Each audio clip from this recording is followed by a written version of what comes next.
Stephanie Gregolis here with another lesson for AWANA.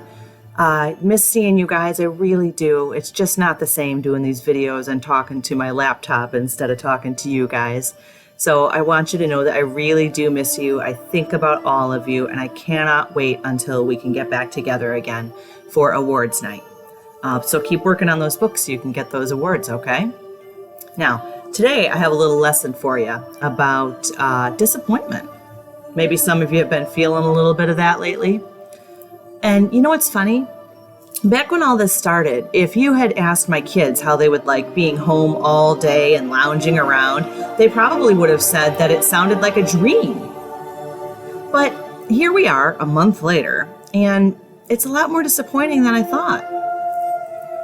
You know, school is canceled. We can't see our friends. Sports are canceled.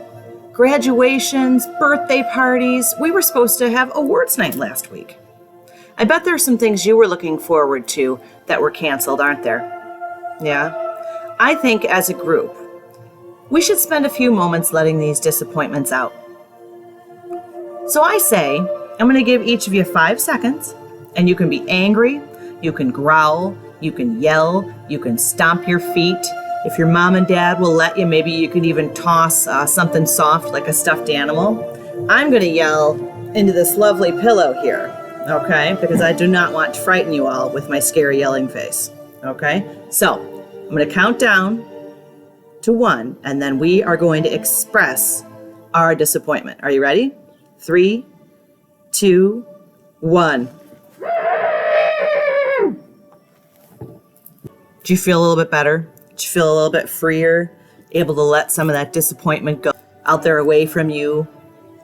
Yeah, sometimes it's helpful to let those things out instead of keeping those hard feelings trapped inside of us.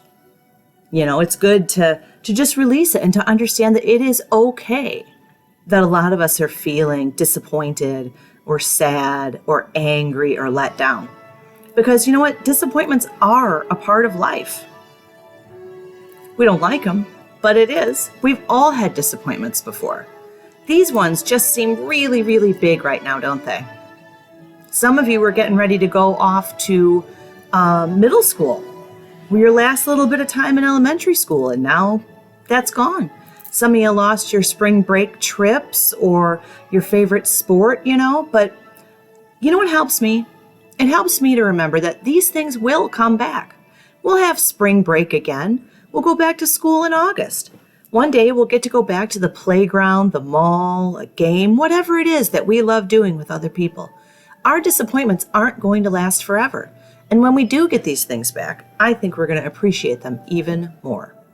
You know, I was thinking about who in the Bible experienced disappointment, and I realized there's at least one guy who had something canceled for him too. And it was something really, really big. Can you guess who I'm talking about? I was thinking of Moses. Do you remember Moses? Moses, as a baby, was sent down the river and taken in by Pharaoh's daughter. He saw Hebrew slaves struggling, and he knew that he had been born one of them, and he wanted to help his people.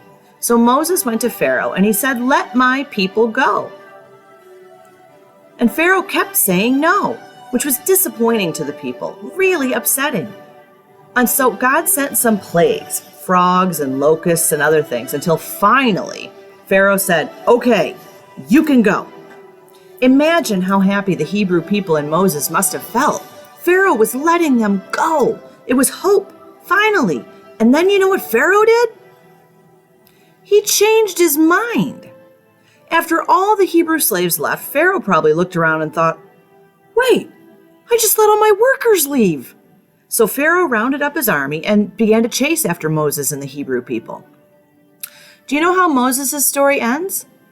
God delivers the Hebrew people by allowing them to walk on dry land right through the Red Sea. God delivered them and gave them back their freedom. And He will do the same for us too. Right now it's easy to be disappointed, and God understands that. He knows we were looking forward to things, and now they're canceled. But no matter what, we can trust God, because He knows what He's doing, and He will take care of us even when it seems like life is just one big disappointment after the next. Okay?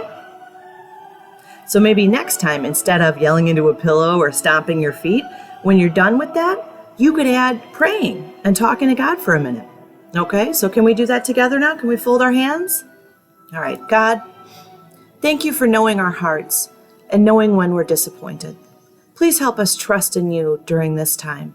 Please help us to remember to rely on you. And please help those doctors and nurses and other care professionals out there caring for our sick people in this world. And please help those who are sick to heal and to get better. In Jesus' name, amen. Well, thanks for joining me for another AWANA video. Please keep working on your books. I got some emails this week, and I'd like to see even more of those, okay? So I'll see you again next week. And until then, keep talking to God, keep working on your verses, and keep remembering that God has our backs. He is here for us, all right? See you next time. Bye.